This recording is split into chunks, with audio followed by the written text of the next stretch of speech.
Hey Tightliners, this is Dan Schwartz here with your weekly fishing report. It seems the consensus is in. This year's early sockeye run is prolific. The Russian River is fishing so well, it reminds Robert Begich, a research biologist for the Alaska Department of Fish and Game, of the 2009 Russian River early run. In that run, anglers killed an estimated 59,097 sockeye in sport harvest, and 52,178 swam through the weir, according to a 2008-2009 Fish and Game report.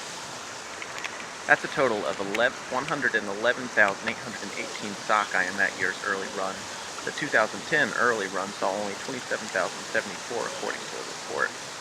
As a result of the large sockeye run, Fish and Game on Wednesday opened the Russian River Sanctuary to sport sockeye fishing.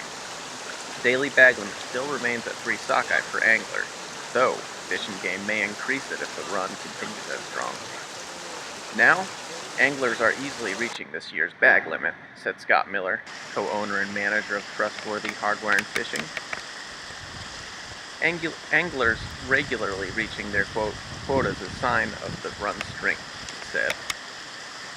For Central Peninsula fishing, both the Russian Kenai and Kasilof Rivers are flowing with sockeye, he said.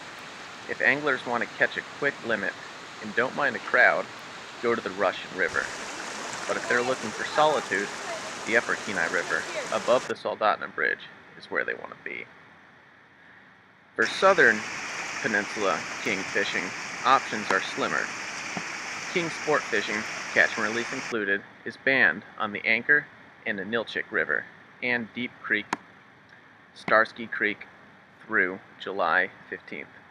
King fishing is also banned between the Nilchik River and Bluff Point, Cook Inlet waters, a mile or less from the shore.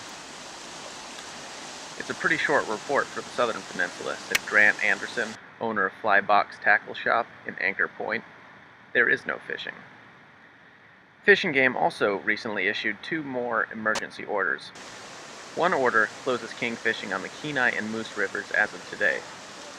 The Kenai River King closure affects fishing from its mouth to Skilak Lake. The Moose River closure affects fishing from its confluence with the Kenai River upstream to the northern edge of the Sterling Highway Bridge. The closure is effective until June 30th.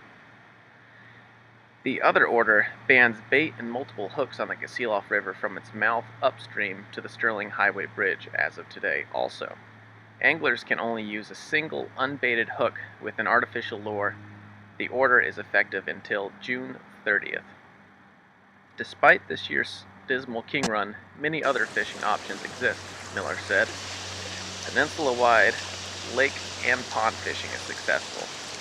He said larger lakes, such as Hidden Lake, are beginning to slow down, but smaller lakes are still fishing well. Anglers are pulling 10-inch graylings out of Scout and Ark Lake, he said. Anglers are having luck with trout and dollies, too. Trout are best in the early mornings and late evenings.